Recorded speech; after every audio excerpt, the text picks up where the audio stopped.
Buenos días chicos, ¿cómo están? Disculpe la demora. ¿Se me logra escuchar bien?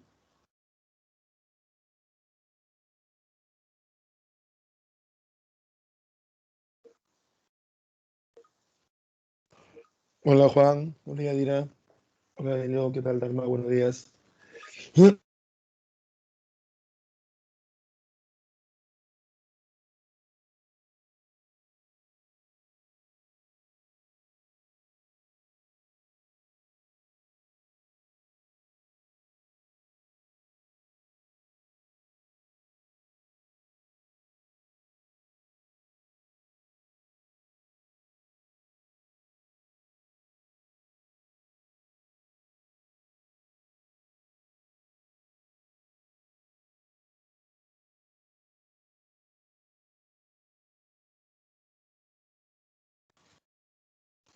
Buenas chicos, ¿qué tal? Vamos a comenzar, ¿ya? Disculpe la demora, pero el internet. Hola Alexi, hola Rocío, hola Mel, hola Juan Carlos. Hoy hacemos Segunda Guerra Mundial.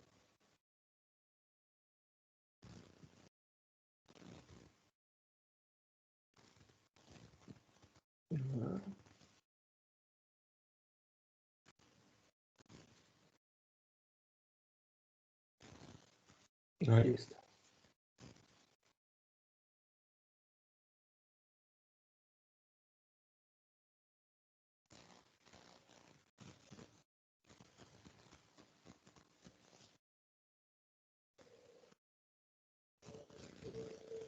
Ahí está.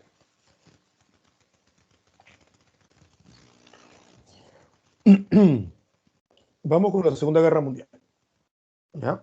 Sin mucho preámbulo por la demora. 6 años de guerra, del 39 al 45, exactamente 6 años y un día. La Segunda Guerra Mundial se inició el 1 de septiembre de 1939 y concluyó el 2 de septiembre de 1945. Se inicia cuando los alemanes invadieron Polonia y concluye cuando los japoneses se rinden ante Estados Unidos, siendo de esta forma Japón el último país en rendirse.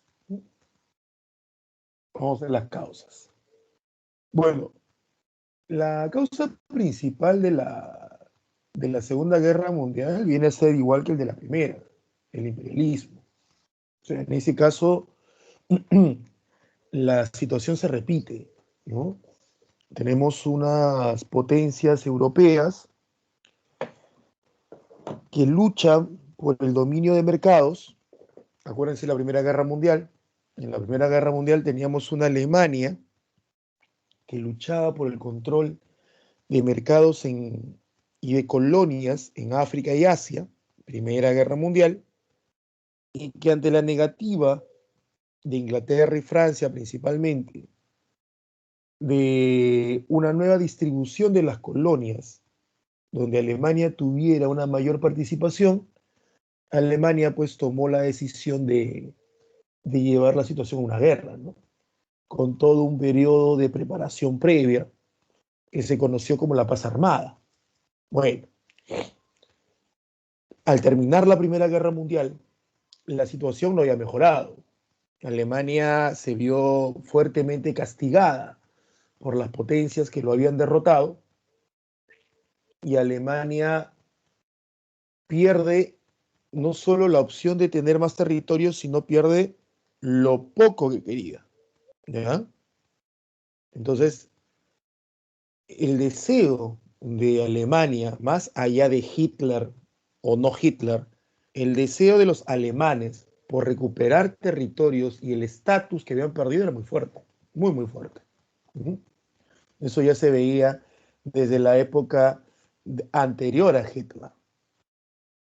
Entonces, los alemanes tenían ese deseo. El que lo va a llevar a cabo es Hitler, o el que va a intentar llevarlo a cabo es Hitler. Aparte de que no solamente Alemania no había perdido mucho, sino que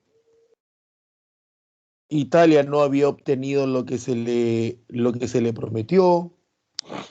A Japón se le había negado un trato igualitario a las demás potencias europeas, un claro ejemplo de racismo hacia los japoneses, ¿ya?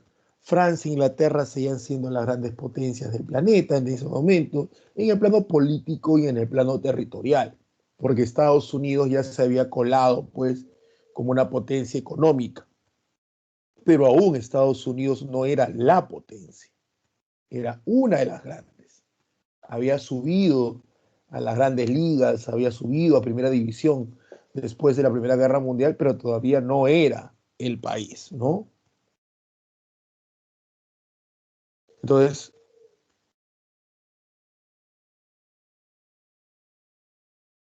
eso es. El Tratado de Versalles.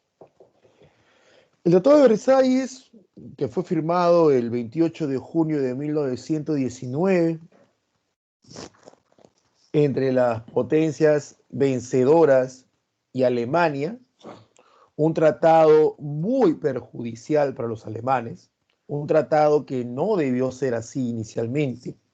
El presidente de Estados Unidos, Woodrow Wilson, no planteó un tratado así al momento que él establece sus famosos documentos con los 14 puntos, pero Francia se impone.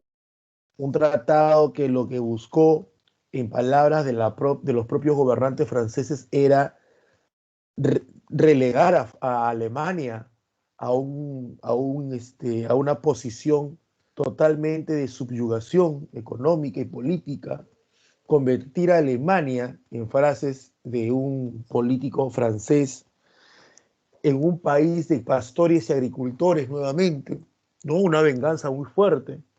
Venganza que hasta los propios militares franceses no habían aceptado algunos.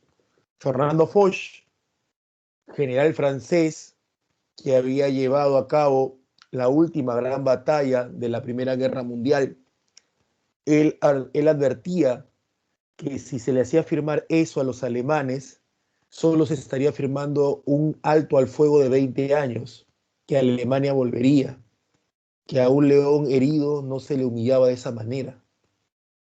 Pero bueno, los políticos, como hasta hoy podés darte cuenta, no son, pues el hecho de que sean políticos no los coloca pues, a ser los más grandes genios del planeta, ¿no? Y mucho menos no razonan gran cosa. Entonces se dejan llevar por pasiones, parecen adolescentes, vengativos, y ahí tienes la consecuencia, una de las causas de la Segunda Guerra Mundial, el Tratado de Versalles. Quiebra Alemania, la quiebra que sufre Alemania es muy grande después de la Primera Guerra Mundial, y es ahí donde aparecen, surgen pensamientos políticos, ideas políticas radicales, muchas, y entre esas muchas aparece la idea, el pensamiento político de Adolfo Hitler, que es uno de los tantos que aparece en esa época en Alemania. Ya tenemos a los partidos fascistas en el poder del Estado. En este caso nos referimos principalmente a Alemania, con un Benito Mussolini en el poder desde 1922 y a un Adolfo Hitler en Alemania desde 1933. Clase de la semana pasada, ¿no? Acuérdate las características que presentan estos partidos fascistas. Y acuérdate también las esperanzas y anhelos que estos partidos han despertado en una población italiana y alemana. No en todos, no en todos, pero en algunos. ¿Qué significaron los partidos fascistas en una época de crisis para cierto sector de poder dentro de Italia y Alemania? Una Italia con una burguesía temerosa de que el socialismo italiano tome el poder debido a la crisis económica que Italia vivía. Entonces, temiendo la Italia de 1922, temiendo de que el socialismo pudiera alcanzar el poder como lo había hecho el socialismo ruso en 1917, aprovechando la crisis rusa de la Primera Guerra Mundial, la burguesía italiana le entrega el poder apoya al poder a los partidos fascistas, con la esperanza de que los pueden controlar, porque son conscientes que los fascistas son radicales, pero con la esperanza de que los pueden controlar. Algo parecido pasa con Alemania, solo que demora un poquito más Alemania. Alemania recién le entrega el poder a Hitler en el 33. Muchos se han preguntado cómo le entrega el poder a un advenedizo como Hitler, un austriaco que recién logra la nacionalidad alemana en 1932. ¿Cómo le logra dar ese poder a alguien que no pertenecía a los grupos aristocráticos y tradicionales de poder alemán? Porque los alemanes eran muy aristocráticos, muy pegados a la idea de los nobles gobernando la Alemania de esa época, los nobles prusianos, ¿no? ¿Qué hacía un Hitler ahí? Lo mismo, entregarle el poder a un hombre que había demostrado un gran manejo de masas, un hombre que tenía un carisma muy impresionante, un hombre que tenía un control de un sector importante de la población conservadora, pero de los sectores bajos, ¿no? Era seguido por por cierto sector del ejército. Además que hay que ver una cosa, ¿eh? Y una cosa muy importante. Casi todos los líderes de esta época, como Hitler, Mussolini, ¿no? Franco, casi todos son de una misma generación, ¿ya? Casi todos son de una misma generación. Y esa palabra generación te debe sonar ahora en los últimos días en el Perú, ¿no? Es interesante el término que están utilizando, ¿no? Es interesante. Cuando utilizan, disculpa que brinque, pero ya te he dicho, ya, si la historia no habla de la historia no ayuda a entender el presente, entonces ¿para qué sirve la historia? Muchos jóvenes están utilizando las redes sociales, ¿no? Se metieron con la generación equivocada. Y sí, es verdad. Es verdad, ¿por qué? Porque la generación que estamos viendo ahora no es la generación que tuvo miedo. ¿Entiendes? Es una nueva generación. Y eso es cierto. Y esa palabrita no hay que pasarla por alto. Me voy a entrar al chat para que pueda escuchar sus opiniones. Esa palabrita de una nueva generación no hay que pasarla por alto, porque eso es algo que se estudia bastante. ¿Ya? ¿Entiendes? Eh, la generación que vemos hoy, ¿ya? Es una generación donde no ha vivido el terrorismo, no ha vivido momentos muy graves del país, distinta a la generación de los 80 y 90, que sí lo vivió, mi generación. Es una generación más orgullosa de ser peruanos. Es una generación que ha nacido su infancia con la marca Perú. Aunque suene tonto, es una generación que ha visto una mejora económica muy significativa en el Perú. Es una generación que han visto artistas llegar aquí, ¿entienden? Entonces, es distinta esa generación. ¿Ya? Entonces, hasta ese punto es cierto. Entonces, si lo comparamos con la generación de los que van a gobernar la Segunda Guerra Mundial, los países que participan en la Segunda Guerra Mundial, los que van a gobernar como Hitler, Mussolini, ¿ya? Ellos también son de una generación muy interesante. Son una generación que han sido niños en la paz armada, ¿ya? Niños en la paz armada. Y que han sido adolescentes y jóvenes en la Primera Guerra Mundial. Son la generación, la de Hitler y Mussolini, son la generación que sienten que los anteriores a ellos vivieron y disfrutaron un periodo de paz, ¿ya? Pero que el periodo de guerra tuvieron que pagarlo los hijos, o sea, Hitler y Mussolini. ¿Se entiende? Es algo muy interesante que también sucede en esa época. Y muchos de los líderes nazis son de la misma edad que... Entonces, ese sentimiento que atraviesa toda una sociedad europea y que atraviesa a muchos líderes, tanto de Italia como Alemania, es muy interesante tener en cuenta.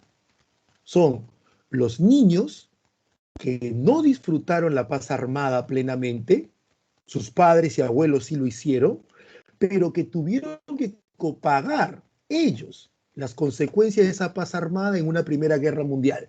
Y no lo hicieron ni sus padres ni sus abuelos. Sienten esta generación, porque una cosa es lo que tú sientes y otra cosa es lo que es. ¿Ya? Esas son dos cosas muy distintas. Una cosa es lo que tú sientes y otra cosa es lo que es. ¿Entiendes?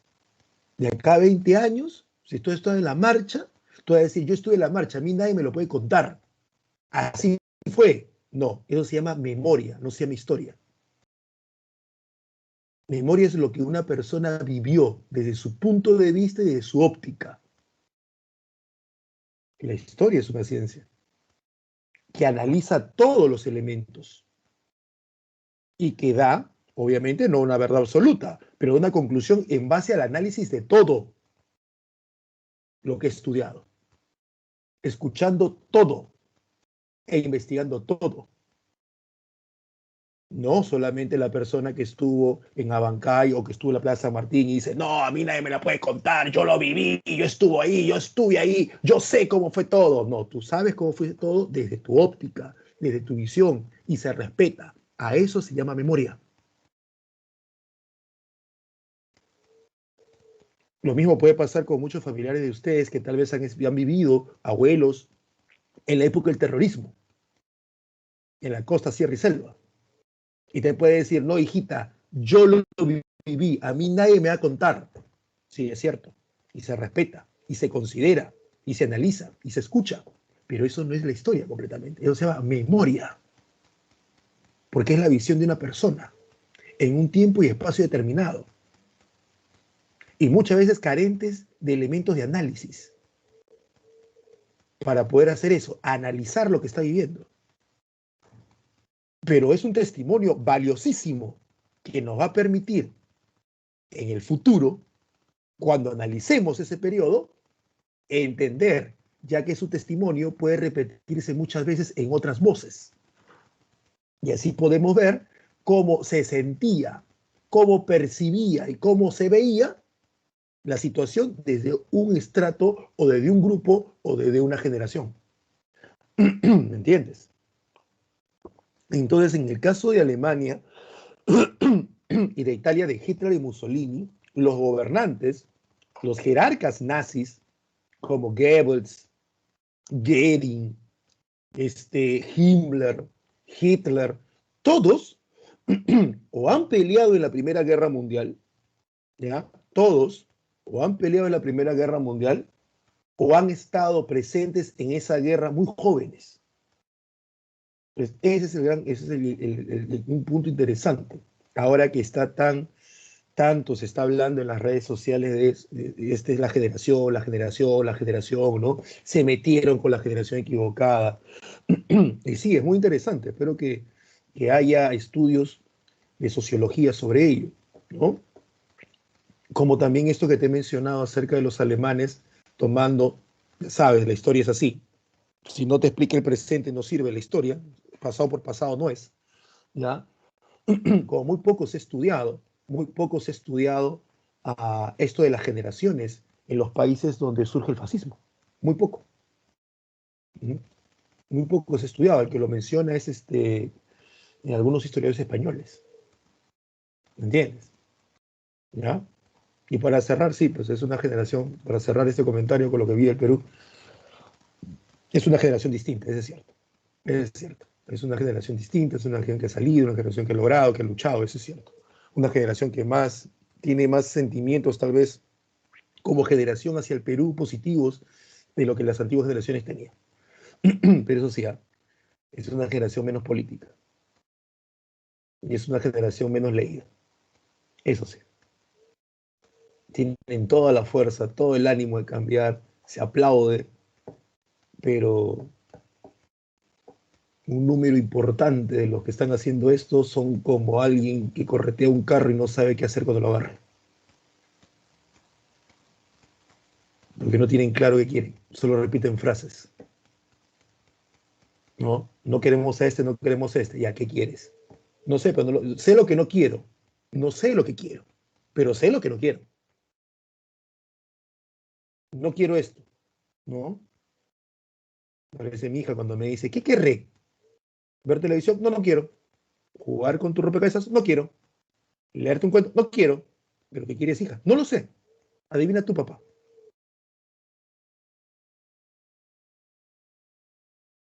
Es una generación que tiene clara saber lo que no quiere. Lo que no tiene claro es que lo que quiere. Es una generación de blanco y negro. He escuchado muchos comentarios que dicen, queremos que los gobernantes gobiernen bien y no gobiernen mal, porque estaremos presentes y estaremos vigilantes si gobiernan mal. ¿Ya qué es gobernar mal? Porque en algún momento van a hacer leyes que no nos agraden, porque no todo lo que nos agrada está bien. Y ojo, me reviente este Congreso como a ti. Pero ¿qué es gobernar mal? ¿Ah? ¿Qué se entiende por gobernar mal? Que no gobiernen para el pueblo. ¿Qué es pueblo? Ahí te das cuenta que puedes tener toda la fuerza como generación, pero ahí te das cuenta que tu curso de cívica, filosofía y lógica que muchos no le prestaron atención en el colegio te sirve. En historia del Perú te sirve. Porque también son una generación que solamente preguntaban, profe, ¿para qué estudio esto? Profe, ¿para qué estudio esto? Como si solamente les sirviera por cuestiones de intereses. ¿Yo para qué voy a estudiar historia si yo voy a ser ingeniero? Pero ahí estás después luchando y marchando. Y quieres un cambio de constitución, porque te han dicho que está mala constitución, pero ni siquiera saben por qué está mala constitución. Porque si hubieras hecho caso al curso de cívica en el colegio y no solamente a matemática porque ibas a ser ingeniero, sabrías qué debes cambiar y qué no debes cambiar. No solamente yo aplaudo que marchen en las calles. Me parece genial. ¿Quieres un cambio? Estudia. ¿Quieres un cambio? Lee. Para que después no tengamos que tomar las medidas radicales de tener que hacer en las calles. Es así de simple. Dejen de estar pensando que los cursos que te ponen en el colegio solamente son cursos para rellenar y darle chamba a los profesores. Son cursos porque necesitas y te sirve. Y no estés pensando nada más de manera económica qué necesito estudiar y cuántos puntos necesito para poder dar un examen de admisión y qué carrera voy a tener. Para que después de la universidad no estés saliendo a marchar y no estés perdiendo amigos. ¿Me entiendes? Eso se evita. Es así de simple. Entonces, generación. Admiro tu generación. ¿Ya? Entonces, vamos un ratito más. Sigamos. Dame un segundo, ¿ya? Voy a poner el PPT, un segundo.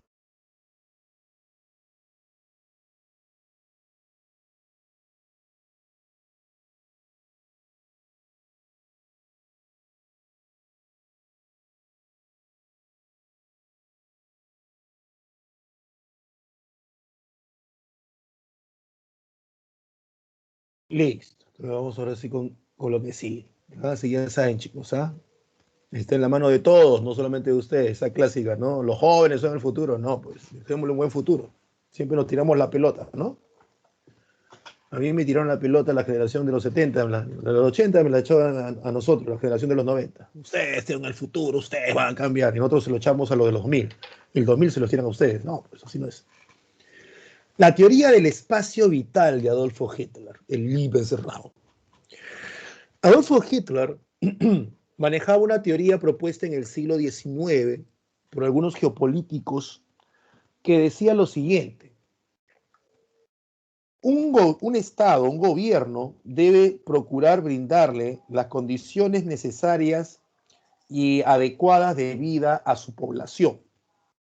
Pero ¿qué sucedía cuando el espacio geográfico en el cual se está desarrollando esta población, ¿ya?, no posee las características necesarias? Me explico en cristiano. Tienes un país que no posee muchos recursos naturales, tienes un país que no posee muchos recursos energéticos. ¿Cuál es la salida? Simple, pues. Invades Antofagasta, Arica y Tarapacá. Chile. No tiene salitre, invade. Alemania no tiene territorios, invade. Ese es el Lebensraum, la justificación geopolítica por la cual un país, al carecer, un gobierno, al carecer en su espacio geográfico de ciertas, llamaríamos condiciones geográficas, ¿ya? Va a invadir otro. Es el Lebensraum, o teoría del espacio vital. Round, espacio, ¿no? El crack de 1929. La caída de la Bolsa de Valores de Nueva York. Ese crack, que no es el primero, hay varias crisis bursátiles en la historia antes del crack. Para algunos economistas, la primera gran crisis bursátil de la historia se dio en el siglo XVII, en lo que era en ese momento Holanda. Se llamaba la crisis de los tulipanes o la tulipomanía. A esa se le llama como la primera gran quiebra económica capitalista en la historia. Antes del crack de 1929 hubo otro en 1871 en Europa, una crisis económica que generó muchos problemas, tanto hasta Perú le generó problemas, porque ahí vas a tener a Manuel Pardo, el primer presidente civil, que no va a tener pues capacidad de pedir préstamos. Uno, porque estamos quebrados como país gracias a la prosperidad falaz, y dos, porque Europa no quiere, pues no tiene dinero suficiente para andar prestando a nadie, ¿no? Entonces eso también hay que, cuando se estudia los gobiernos peruanos, en este caso el civilismo de Manuel Pardo, hay que también entender las circunstancias económicas que vivía el mundo. ¿Ya? Hay que entenderlo así. Entonces, el crash del 29 es importante porque es el primero y más grande, es el primero de los más grandes que va a vivir en la historia humana. ¿En qué consistió? Bueno, aquí la culpa lo tiene Estados Unidos. Estados Unidos, una vez que termina la Primera Guerra Mundial, ¿ya? El presidente Woodrow Wilson terminó su mandato. Él era demócrata, ahora ya tú ya sabes que es un demócrata y un republicano con esto de las elecciones de Byron y de Donald Trump. Él era demócrata, él estuvo mucho tiempo en cama producto de la gripe española, que fue esa pandemia que atacó Europa principalmente después de la Primera Guerra Mundial y que cobró más de 20 millones de muertos, más muertos que la Primera Guerra Mundial en sí.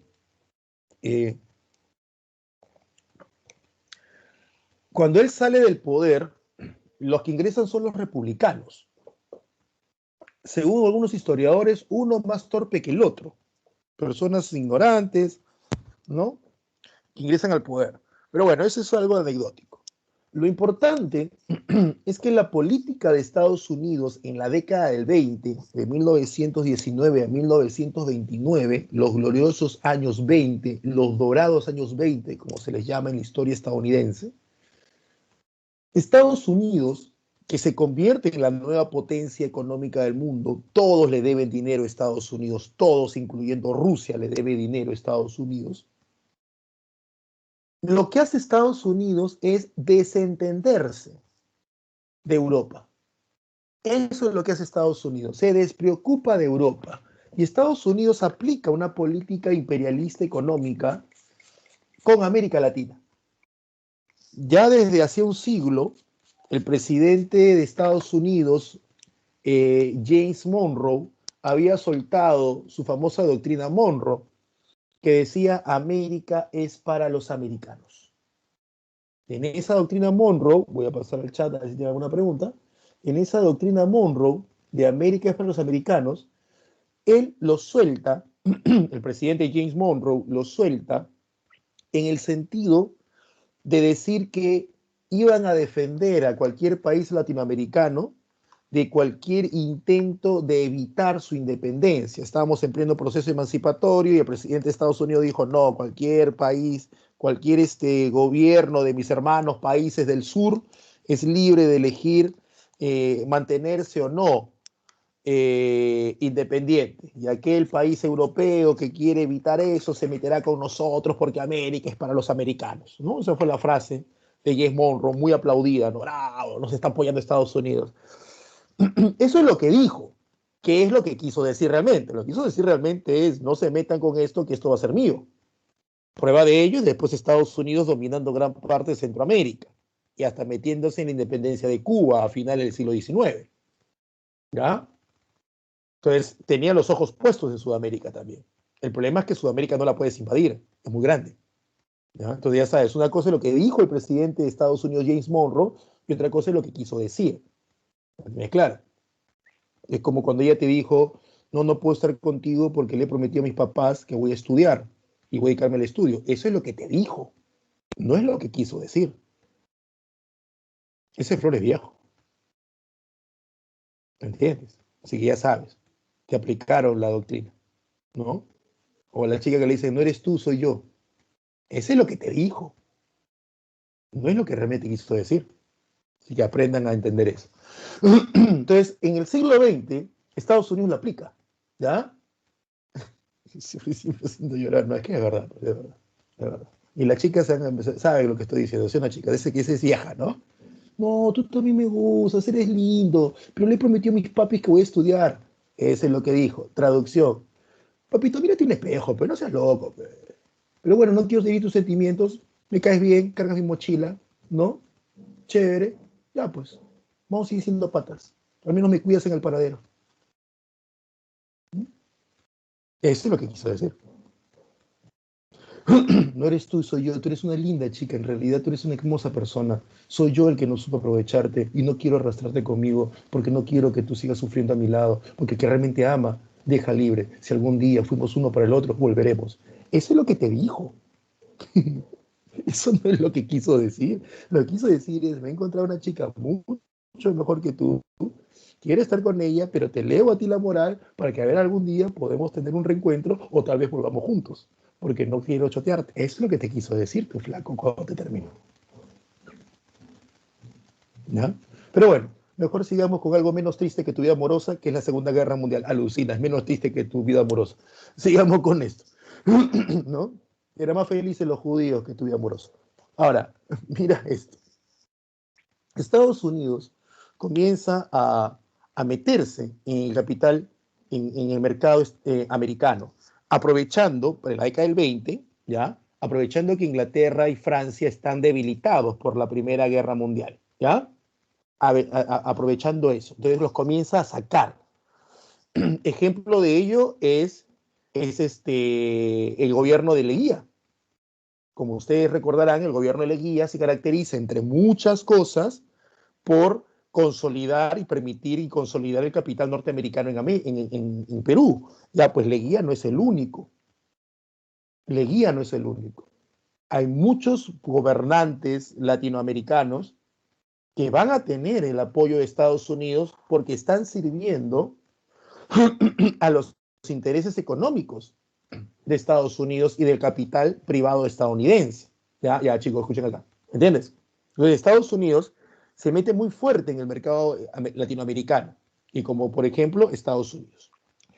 Se desconecta del mercado, de la economía europea, deja que la economía europea salga sola a flote, cosa que algunos podrán, otros no. Ejemplo, Inglaterra puede, porque es de los países ganadores, pero Inglaterra puede. Sí, sí estoy grabando. Sí, sí estoy grabando. Gracias por la pregunta, pero sí estoy grabando, no te preocupes. Pero Inglaterra puede, ¿por qué? Porque es de los países ganadores. Pero Inglaterra, aún pudiendo salir de su crisis económica, lo hace tomando medidas proteccionistas. En cristiano, va a colocar leyes que elevan los impuestos a los productos de importación y de esa manera cualquier producto de afuera debe costar más que un producto realizado dentro. ¿Qué es lo que está haciendo Inglaterra? Está protegiendo su mercado interno, está protegiendo su capital interno, su industria interna. ¿Me entiendes hasta ese momento? Eso es lo que está haciendo Inglaterra. Está protegiendo eso. Yo le digo, yo como gobierno inglés le digo a mis empresarios, inviertan y produzcan. Yo te aseguro que el mercado va a consumir lo tuyo y no lo gringo. ¿Por qué? Voy a elevar aranceles. Entonces, esa es una de las medidas que va a tomar Inglaterra y Francia, países ganadores de la Primera Guerra Mundial. Pero ¿qué pasa con los países perdedores o los países débiles, como el caso de Alemania, país perdedor, o el caso de Italia, un país débil? A ellos no les basta tomar medidas proteccionistas. Ellos lo que van a hacer es abrazar el fascismo. Entonces, cuando termina la Segunda Guerra Mundial, permíteme que haga estos brincos, cuando termina la Segunda Guerra Mundial, muchos economistas le dicen a Estados Unidos, oye, ahora sí ponte las pilas, ¿eh? Porque si vas a seguir haciendo la tontería de que ganas la guerra, pero que no metes tus manos económicamente hablando en Europa, va a haber un segundo crack. Porque tú debiste, con el nuevo papel que estabas asumiendo como potencia, debiste haber apoyado a Europa. Todo Estados Unidos, por eso que la Segunda Guerra Mundial hace otras cosas. Entonces, ¿qué hace Estados Unidos? No apoya a Europa, Europa quiebra, Estados Unidos produce, lo que produce y quiere vender en Europa no lo consumen los europeos, que es el mercado principal de Estados Unidos a nivel extranjero. Estados Unidos, los productos que trató de vender en Europa y que no colocó, los coloca en su mercado interno, saturando y sobreendeudando su mercado interno. ¿Me entiendes? Y en lugar de dejar de producir para que el mercado interno pueda consumir y pagar lo que debe, no, seguía produciendo y seguía produciendo. Brutalidad económica, el dinero te pone así. Y al final Estados Unidos quiebra su mercado porque lo sobreendeuda. En ese proceso de que comenzó a sobreendeudarlo hasta el crack, lo que hacen empresas medianas y pequeñas es, al vender mucho, pero vender sobre deuda y no tener capital para poder seguir reinvirtiendo y seguir produciendo, comienzan a vender bonos, o sea, acciones. Alguien quiere ser accionista de mi empresa tal, y como la gente sabe que esta empresa está vendiendo, pero no se da cuenta que no tiene caja, por eso que está que vende acciones, la gente compraba las acciones y de esa manera le dabas capital, liquidez a la empresa para que siga produciendo, pero lo sigue vendiendo a crédito, pues. Y no es un crédito como ahora que te examinan el banco, tu cuenta, no, no, era un crédito a sola firma. O sea, estás prácticamente regalando tu producto. Y a eso se le llama una deflación. Produces mucho, pero no hay un mercado que te consuma después. Entonces, si Estados Unidos quiere la economía más estable del mundo, quiebra, imagínate lo que le va a pasar al resto del mundo. Y es ahí donde Hitler asume el poder, ¿no? Y las economías mundiales sufren el golpe muy fuerte. Y una de las medidas que toman las economías mundiales para poder salir de este crack va a ser la aplicación de una política de Estado, donde el Estado, el gobierno comienza a invertir, como el caso del New Deal, que es lo que aplica Estados Unidos, o el caso de Hitler, que comienza a incentivar en base a préstamos que se hace el Estado alemán, pero en base a participación de la población alemana en industria alemana, comienza a incentivar a que se produzca. Para que, uno, al producir los alemanes tienen trabajo, y dos, que los propios alemanes consuman, aparece en la fábrica de Volkswagen. Comienza una carrera armamentista a los alemanes impresionantes. Pero todos esos tanques, esos aviones, esos barcos que Alemania va a utilizar en la Segunda Guerra Mundial, ¿quién los produjo? Los produjo Alemania. ¿Cómo los produjo? Con una fortísima inversión alemana, del Estado alemán, pero contratando mano de obra alemana y pagándoles y por lo tanto dándoles capacidad de consumo a los alemanes. Entonces, Alemania aplica una economía, una política económica, en la época de Hitler, Alemania aplica una política económica de intervención del Estado en la economía, lo que Estados Unidos va a hacer luego con el famoso New Deal, el nuevo trato, el Estado interviene en época de crisis, ya Hitler lo venía haciendo. Ojo, Hitler fue un genocidio, un asesino, pero el tipo tuvo ideas ahí, algunas muy acertadas, que hasta el día de hoy se mantienen. Así que, chicos, en política y en la vida no hay que bueno o malo, ¿eh? Si hay algo que el más grande genocida de la historia hizo y me sirve, lo voy a utilizar. Así él se siga pudriendo en el infierno. No tengo ningún problema. ¿Me entiendes? Entonces, esto también llevó a Hitler a la Segunda Guerra Mundial, pues, porque si vas a estar produce y produce armas, en algún momento tienes que utilizarlas. No te queda otra. Bueno, el antecedente es la Guerra Civil Española, ¿no? El antecedente de la primera había sido la paz armada, esta es la Guerra Civil Española, donde tanto Italia como Alemania van a poner en práctica sus armas, obviamente, desgraciadamente, masacrando a la población española. ¿Ya? Pero van a poner en práctica sus armas. En el caso italiano, su fuerza naval, que es muy importante, y en el caso alemán, su fuerza aérea, la Luftwaffe. Dato curioso, Alemania no debía tener fuerza aérea, pero sí la tiene y hace alarde de ella en esos 3 años de guerra. ¿Dónde están los garantes de la paz de Versalles para llamar la atención de por qué Alemania tiene algo que no debía tener y que estaba obligado a no tener? Bueno, mientras los alemanes estuvieran apoyando a Franco en España, matando socialistas, no se hacía ningún problema, ¿no? Por ahí gritaba, ¡oh, no haces eso! ¡Oh, oh! Pero solamente eso. El pretexto. El pretexto de la primera es el asesinato del archiduque Francisco Fernando. Bueno, el pretexto de la segunda es un supuesto ataque polaco a una estación militar de radio alemana. Digo supuesto porque después se demostró pues, que los polacos no atacaron a los alemanes, sino que fueron los propios alemanes los que se atacaron a sí mismos, pero hicieron creer que eran polacos para de esa forma pues iniciar la Segunda Guerra Mundial. Ahí tienes un mapa de cómo era Europa. Mira, antes Europa, Alemania hacía frontera con Rusia, pero cuando Lenin se retira de la guerra pierde todo esto. Ese fue el Tratado de Brest-Litovsk. Le costó bastante a Lenin, ¿no? Ahí tienen algunas de las consecuencias del Tratado de Versalles, ¿ya? Y ahí tienes el problema de los Sudetes. Los Sudetes jóvenes, esto de aquí es Alemania, lo que tienes en amarillo es Alemania, ¿ya? Esto es Alemania, ¿está bien? Esto es Alemania. Ya para este entonces uno dice, profe, ¿por qué acá está Suiza e Italia? Acá está Yugoslavia, acá está Hungría. Profe, ¿dónde está Austria? Ya, es que en este mapa, perdón, ya Alemania ha tomado Austria. Esto de acá es Austria. Esto, la parte de acá abajo de amarillo es Austria. Y esto que tú ves aquí en marrón, esto es Checoslovaquia. Ya, esta región que está ingresando, ya, voy a hacerlo así. Mira. Se nota nada.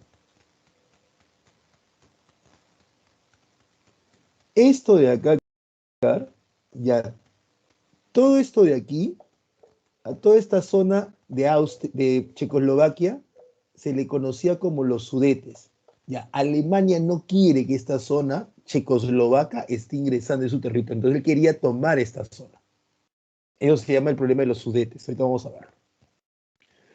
Se forma el eje Roma-Berlín, donde Mussolini y Hitler logran una alianza en el 36.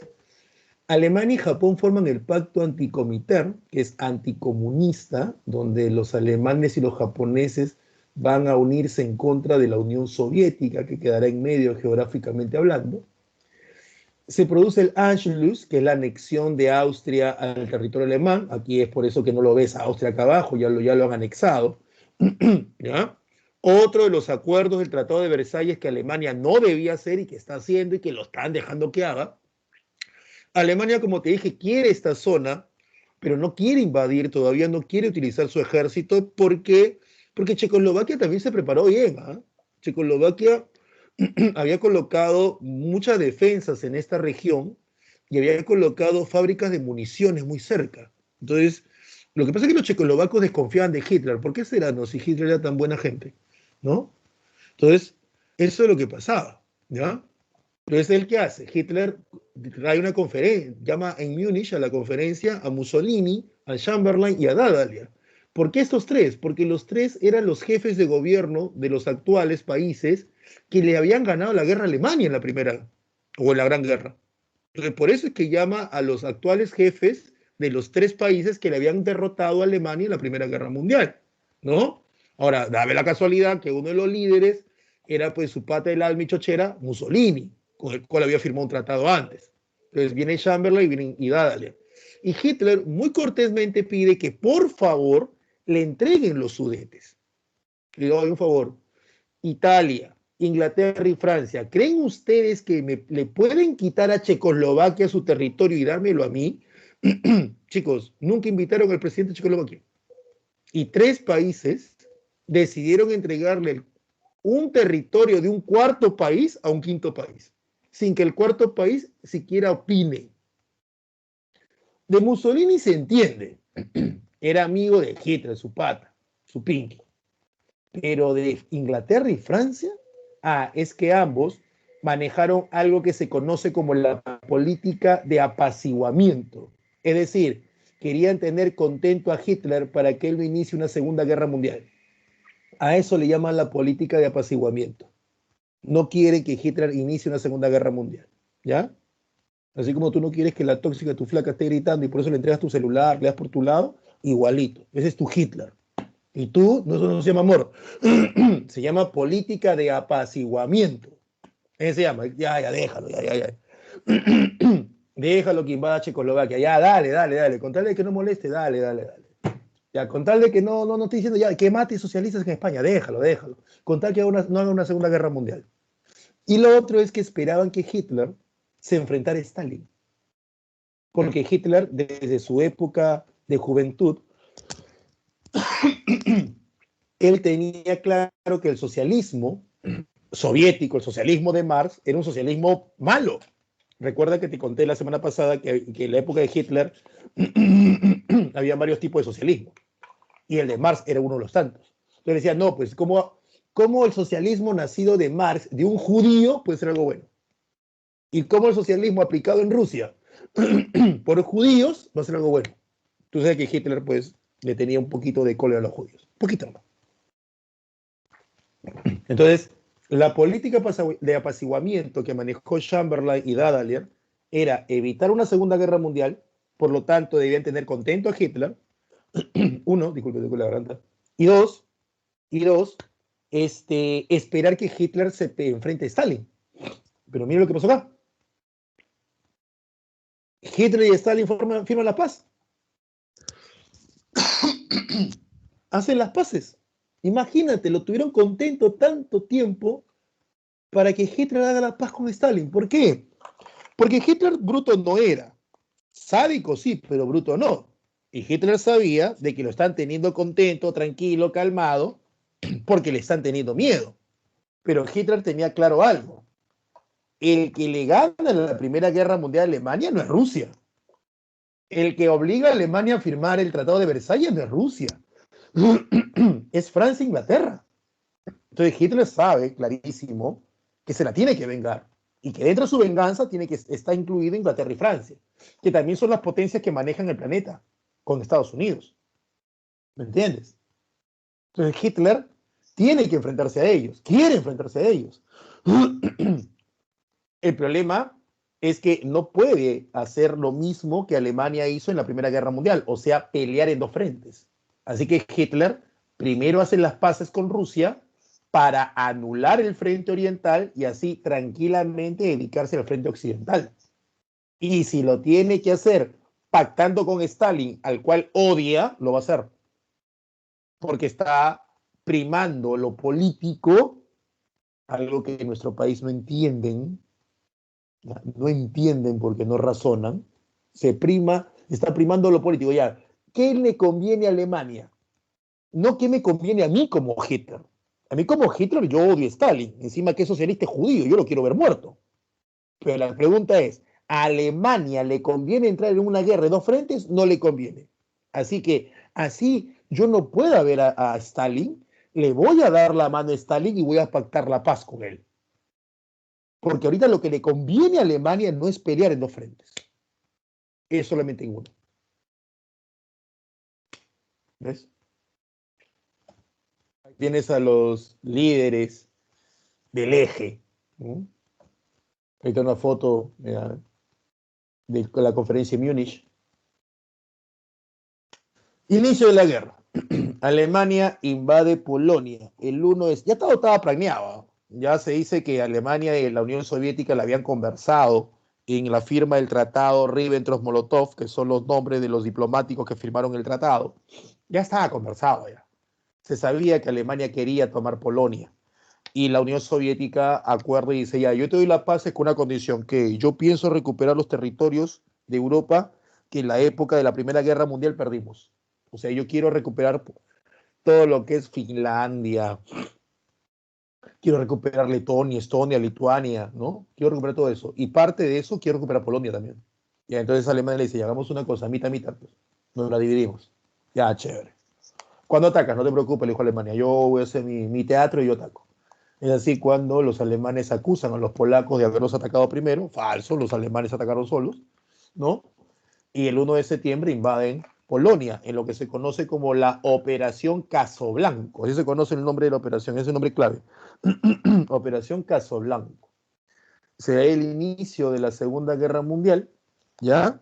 Ahí donde los alemanes aplican el Blitzkrieg o Guerra Relámpago, es un ataque coordinado por aire, mar y tierra, la Luftwaffe, la Wehrmacht y la Kriegsmarine, obviamente se aplica por primera vez en Polonia. La Unión Soviética invade, disque para proteger a los rusos que habían en Polonia, más falso, ¿no? En realidad ya todo estaba acordado, y Varsovia cae a menos de un mes de iniciada la invasión, cuando muchos analistas de guerra pensaban que Varsovia soportaría al menos 8 meses. Imposible, no lo iba a hacer. Nadie calculó que la Unión Soviética se iba a meter, nadie calculó, nadie calculó que Alemania iba a aplicar el Blitzkrieg, nadie calculó que Alemania iba a hacer algo que se venía proponiendo hacía años por algunos teóricos militares y que nadie, ningún estado había hecho caso, que era colocar los tanques adelante. Entonces, cuando Hitler ataca con sus Panzer en la línea de vanguardia, olvídate, eso cambió todo.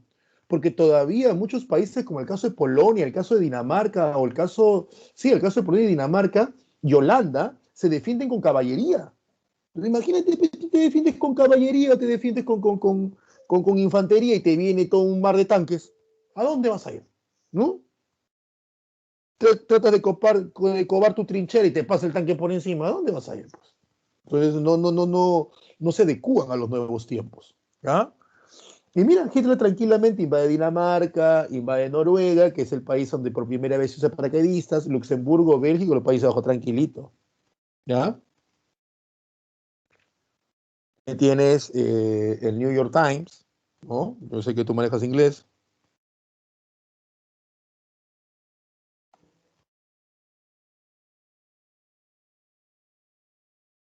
Traducción. El ejército alemán ataca Polonia, ciudades bombardeadas, puertos bloqueados, Danzig. Danzig, por si acaso, no es baile, ¿eh? Danzig era esta región. Esta es Alemania. Esta es Alemania y esta es Polonia. Tú sabes que Polonia partía en dos Alemania. Esa región se llama Danzig.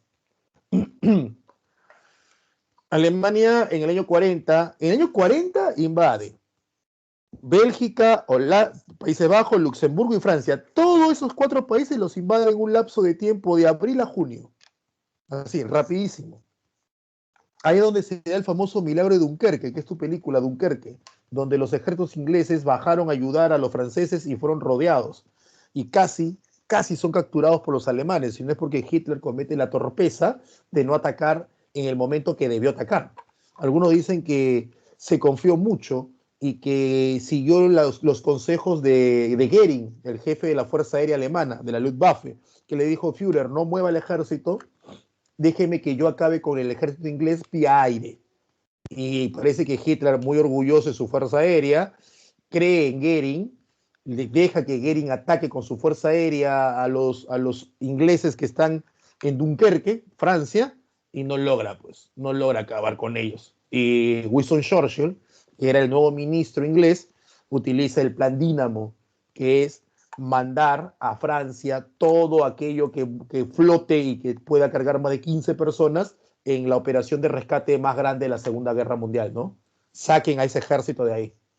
Porque los ingleses le decían resistan, hasta que los generales ingleses en Francia le mandan una orden. Le mandan un comunicado, no una orden, un comunicado al gobierno inglés. O nos sacan o nos pierden. Ese fue el comunicado. Ahí es donde Churchill pues tiene que buscar la manera de rescatar ese secreto como sea.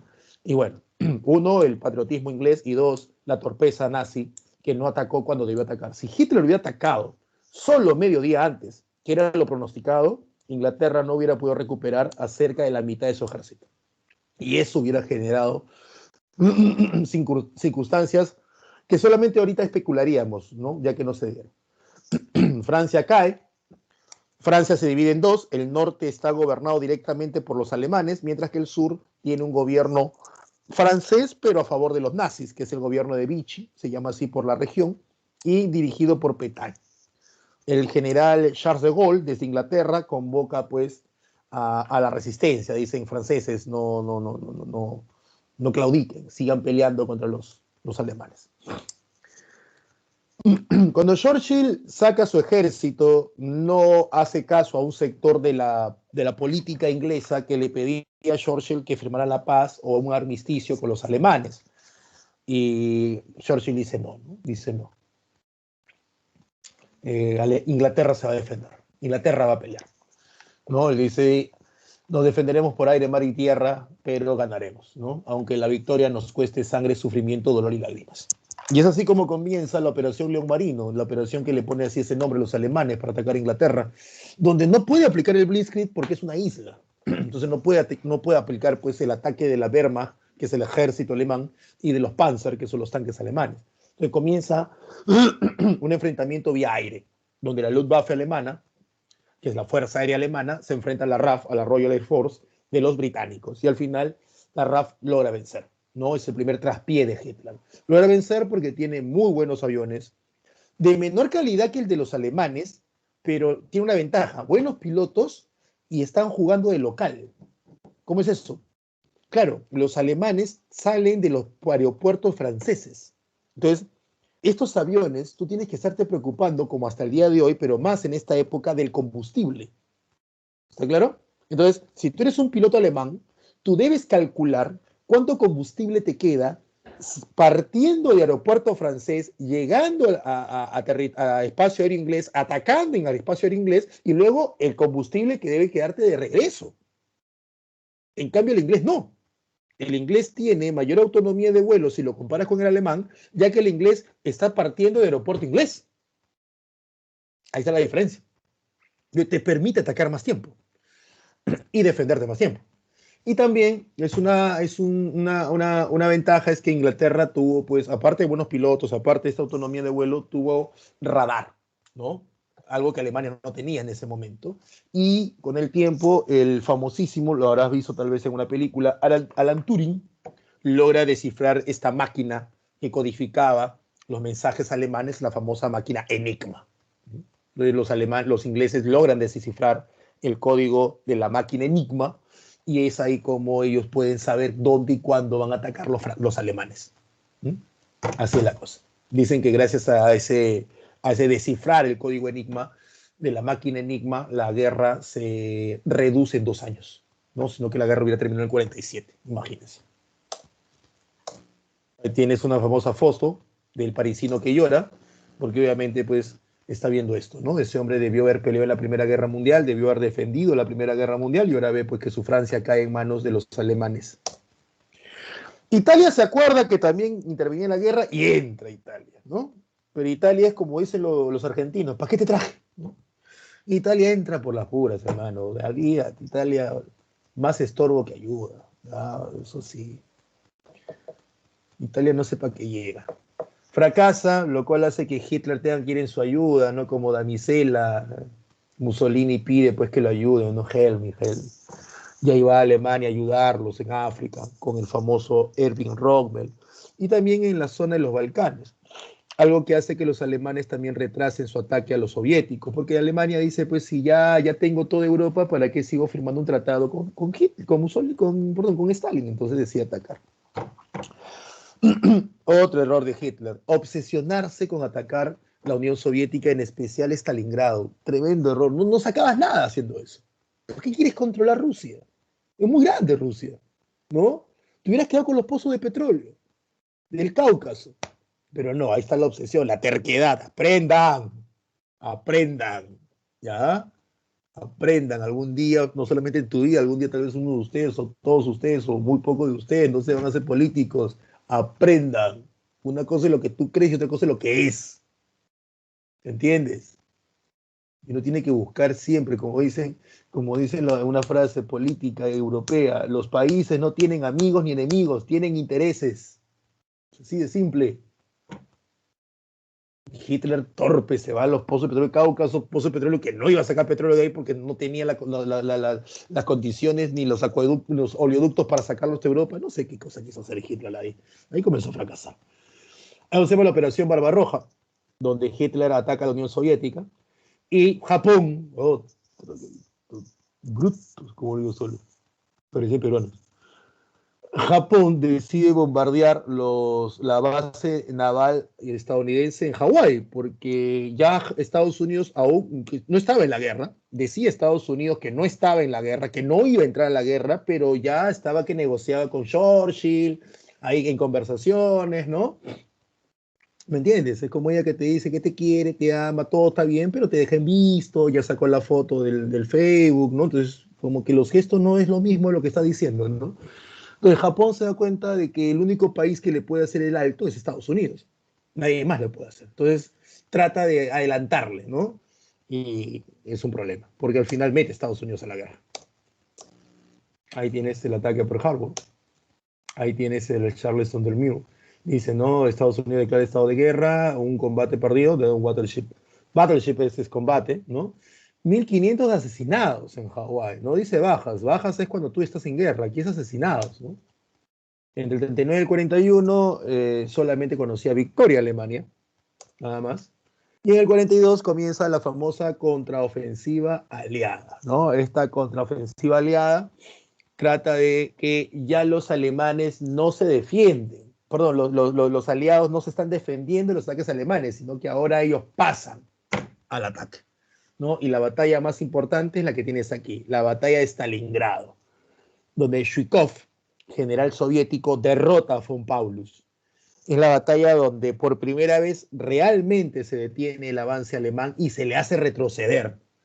Pero eso va a costar pues 2 millones de muertos, siendo la batalla de Stalingrado la más sangrienta de la humanidad hasta el día de hoy. Y esperemos que falten muchos, muchos años o siglos para que otra batalla tome este trágico nombre, ¿no? La batalla más sangrienta de la humanidad. 2 millones de muertos es demasiado, ya, demasiado. Es más, hay guerras en Europa un siglo antes que no han llegado a esa cantidad.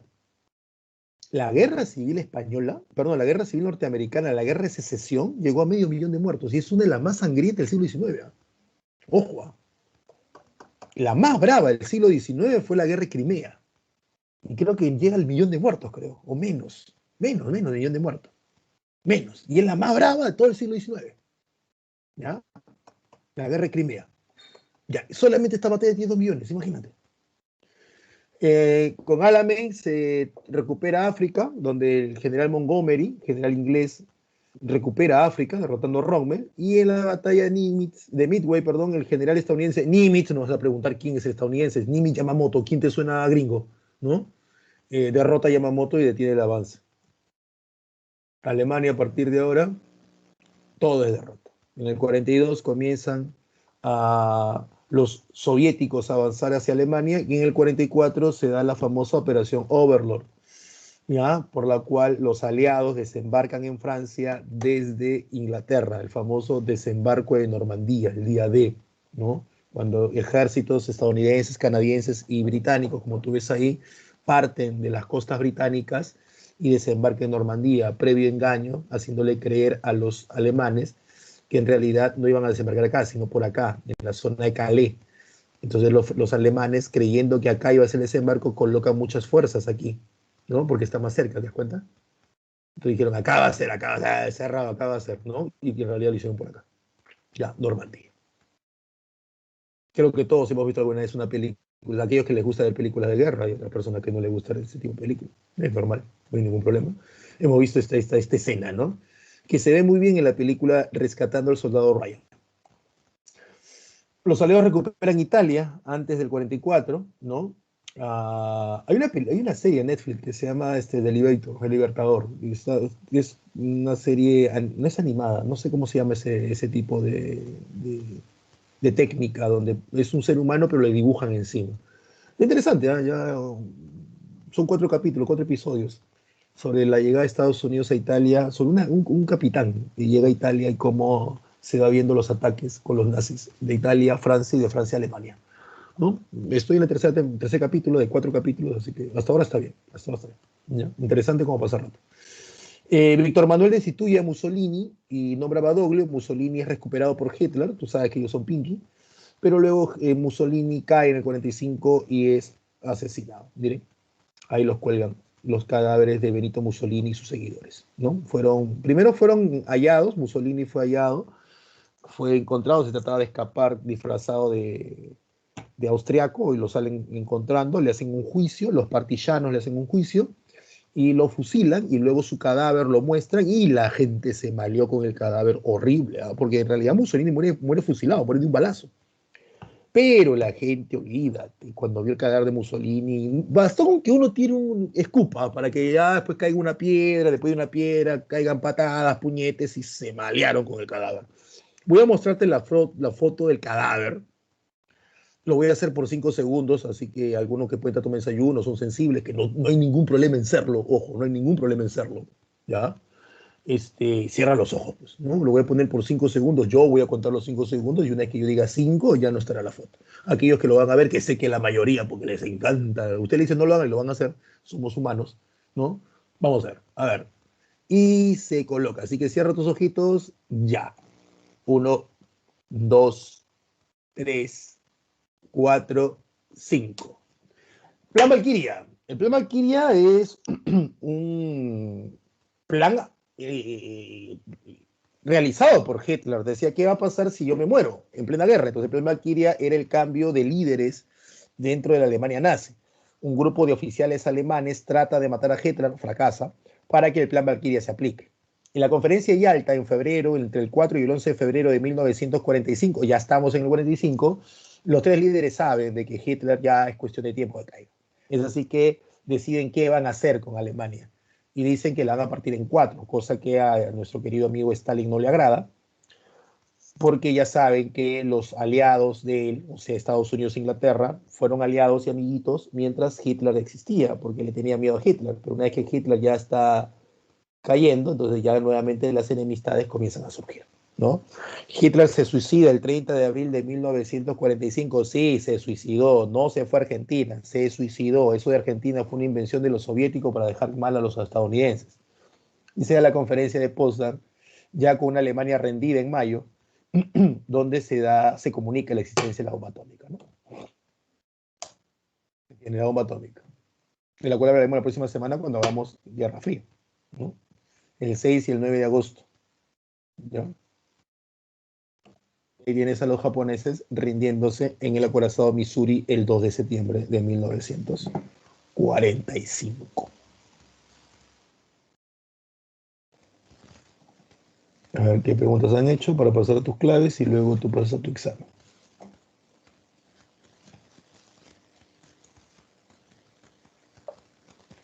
A ver, un ratito.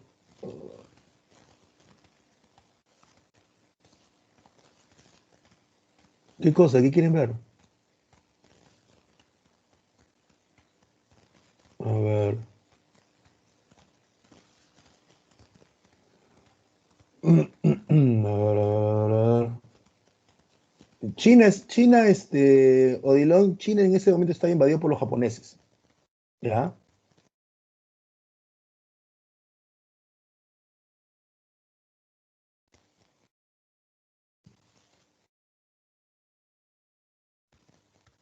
Sí, Sergio. En Italia hay sumas que restan, ¿no?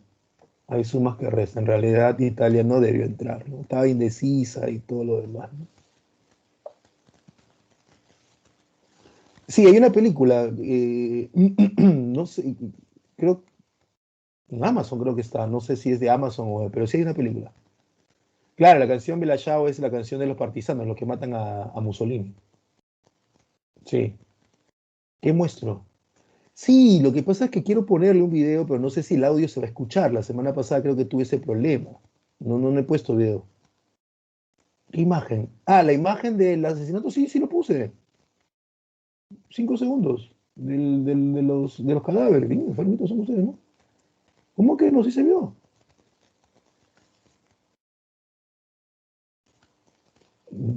Ya, ¿qué cosa quiere? Que le vuelva a poner, que le vuelva a poner el cadáver. Sí he puesto la foto. No es broma. Sí lo puse, sí lo puse, sí lo puse. ¿Ya? Ah, de eso están preocupados.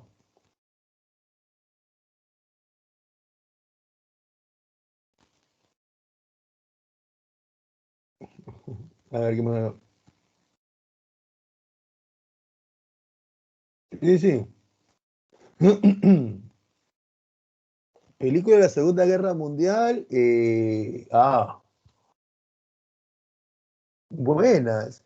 Dunkerque es buena. Yo recomiendo Las Horas Más Oscuras sobre ese el ingreso de, Estado, de Inglaterra a la guerra. Muy buena.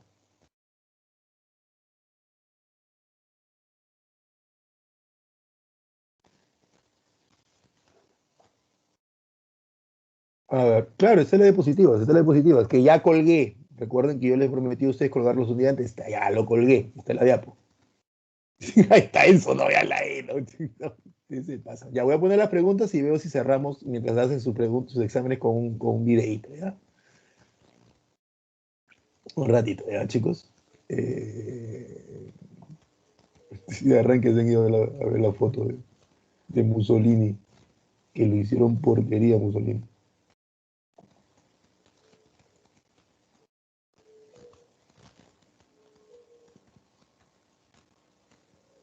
A ver, doy las claves y te pongo un video, ¿ya? Eh, ¿Está bien? Sí, se malearon. Dicen algunos que cuando Hitler ve la fotografía de cómo dejaron el cadáver de Mussolini, es por eso que él pide que su cadáver sea incinerado. Él no quiere que le hagan lo mismo. Él no quiere caer como trofeo de guerra, ¿no? Él dice, pues si a Mussolini le han hecho esto, a mí me van a hacer hasta necrofilia, me van a hacer a mí. A ver, no participe en la conferencia de Múnich, que es la conferencia por la cual dividen y entregan parte de Checoslovaquia a Alemania. Estados Unidos no participa, porque Estados Unidos, pues, solamente participaron países europeos. Primer país en ser invadido por Alemania, Polonia, pues. Polonia. A ver, ahora sí, ¿no? Polonia es el primer país en ser invadido por los alemanes. Alemania fue frenado en el frente oriental con la batalla de Stalingrado. ¿Ya? Stalingrado lo que lo detiene. Los Sudetes fueron arrebatados los Sudetes, no te olvides, es lo que se pide en la conferencia de Múnich, que es arrebatado a Checoslovaquia. Polonia fue dividida entre Alemania y la Unión Soviética, o Rusia, ¿no? La dividen al inicio de la guerra. Ese fue el acuerdo. La operación Casoblanco se relaciona con Polonia. Fue la operación que inicia la Segunda Guerra Mundial. El Blitzkrieg se relaciona el ataque relámpago. Es Alemania, es una técnica de ataque. La operación Casablanca, uy, volví a repetir la pregunta. Polonia, Polonia, Polonia. A ver, Alemania. Organiza el Frente Oriental Antialemán. El que lo organiza es la Unión Soviética. Él organiza. Él organiza el Frente Antialemán. ¿Ya? Él organiza. No se olviden eso. Luego dice, Inglaterra, primero en usar bomba atómica. Estados Unidos, pues esos hijos de Dios, ¿no? ¿Dónde está Estados Unidos acá? Japón, Estados Unidos. Ahí está, ¿no? USA, ellos son los primeros en usar bomba atómica. Entonces, no puedo poner número acá. Este sería 6, este sería 3. Forma gobierno pro-nazi, Francia. ¿Dónde está Francia? Este sería 4. 6, 3, 4. Ataca la base de Pearl Harbor, Japón. 6, 3, 4, 5. Su ataque por Alemania, 6, 3, 4, 5, 1. Pues ya tenemos 6, 3, 4, 5, 1, 6, 3, 4, 5, 1. Acá está la clave. Y por último dice, culminada la Segunda Guerra Mundial, diversos líderes nazis sí que habían sido capturados y algunos otros subalternos fueron sometidos a un proceso judicial denominado a eso, los juicios de Nuremberg, donde se llevan a los nazis a juicios. Cuidado, cuidado, no confundir los juicios de Nuremberg, ¿ya? Los juicios de Nuremberg con las leyes de Nuremberg, ¿ya? Ojo, no confundir los juicios de Nuremberg con las leyes de Nuremberg. La ley de Nuremberg es por la cual los nazis le quitan derechos civiles a los judíos. Esas son las leyes de Nuremberg. Los juicios de Nuremberg es, terminada la Segunda Guerra Mundial, los juicios que se realizaron contra los alemanes nazis. ¿Ya? Bueno, preguntas, dudas, están ustedes ya pueden entrar a sus ¿cómo se llama? A sus prácticas. Voy a ver si les pongo algo, ¿ya? ¿Cuál es triste? Ah, Salud y Hombre. Es buena la película, ¿eh? Es buena la película. Interesante.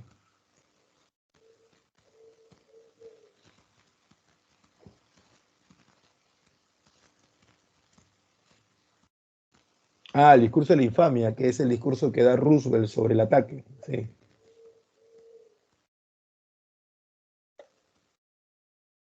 Los juicios de Nuremberg y Noche. A ver, voy a ver si le pongo algo aquí, ¿ah? Vamos a ver si sale algo.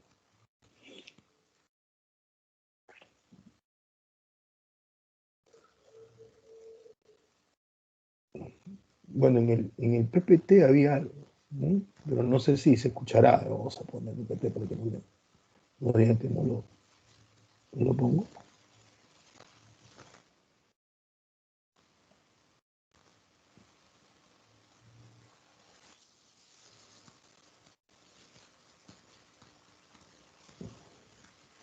Bueno,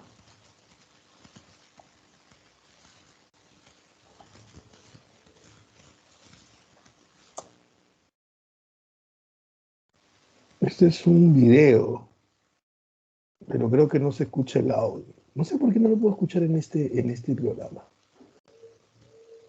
¿Ya? Pero voy a poner el mío también en alto volumen. A ver si tendrá que ver eso algo. No sé. ¿Ya?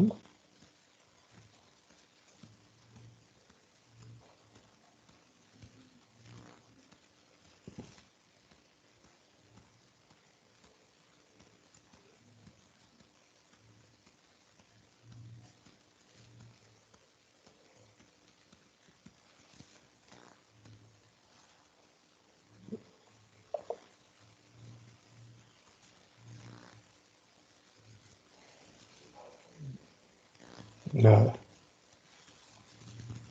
Mientras hace su práctica.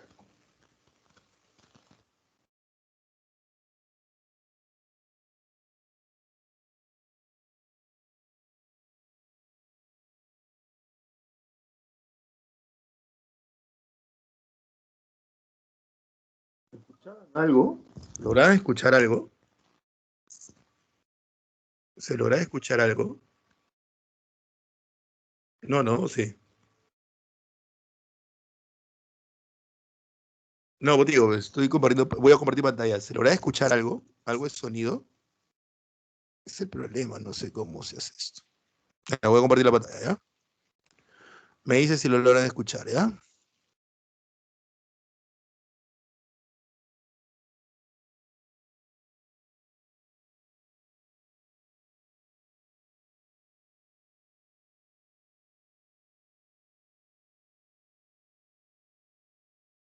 ¿Algo lograron escuchar? Nada.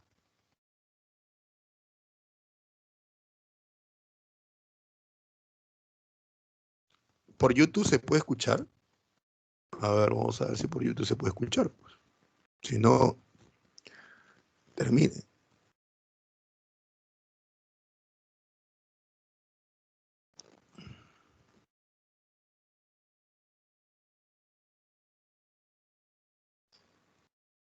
Vayan haciendo su práctica, por favor.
¿Por qué no? A ver, Joaquín me dice, ¿por qué no acusaron a Estados Unidos de crímenes de opresión contra los japoneses y mestizos? ¿Qué son mestizos? ¿Que con los perritos que se metió Japón? Ah, Joaquín, no se metieron con ellos, ¿por qué siempre fue Joaquín? Y la historia la gana, la historia la escribe quien la gana, no quien la pierde. Todo el mundo se preocupa por, no, no lo digo por ti, Joaquín, ¿ah? Sino todo el mundo se preocupa en entender por qué Hitler odia a los judíos, pero nadie se preocupa en saber por qué Estados Unidos mata a tantos japoneses, ¿no? Hasta los documentales nos muestran a los judíos todos muriéndose y obviamente es bueno no verlos, sino saber para evitar que vuelva a pasar. Pero cuando hablan sobre Pearl Harbor y hablan sobre la bomba atómica, ni siquiera hay un juicio moral hacia Estados Unidos, ¿no? Eso es triste, realmente es triste. ¿Ya? El último tema no, el último tema es Guerra Fría. Guerra Fría es la este. Sí. No, no tuvo no, no se le conoce un otro nombre, solamente la Segunda Guerra Mundial, nada más. La Segunda Guerra Mundial. Claro, voy a ponerles falta un tema más, Pedro. Videos, hay varias páginas sobre la Segunda Guerra Mundial muy interesante, ¿ah? Sí. A ver si aunque sea para que vean las imágenes, ¿no? A ver si pueden verlo.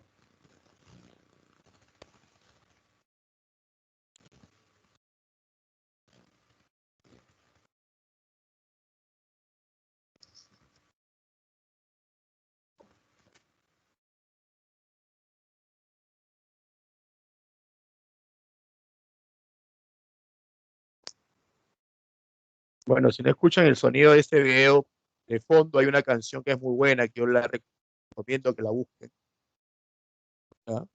Que es La Guerra Sagrada, y que esto vendría a ser Stalingrado.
Bueno, chicos, ahí lo dejamos para que puedan ir. ¿Ya? Sí, nos vemos entonces, ya chicos. Vamos a ver cómo se soluciona esto para la última clase, porque Guerra Fría también hay varios videos, pero no sé cómo poner el sonido. Me he preguntado, pero tampoco me dice. Nos vemos la próxima semana, chicos. Espero que hayan entendido la clase y hayan aprendido bastante. ¿Ya? Cuídense bastante, por favor. ¿Ya? Vamos a ver qué nos depara nuestro querido Perú, que lo de algo sí es seguro. Nunca nos aburrimos en este país. Cuídense bastante, chicos. Hasta la próxima semana con Guerra Fría. Chau.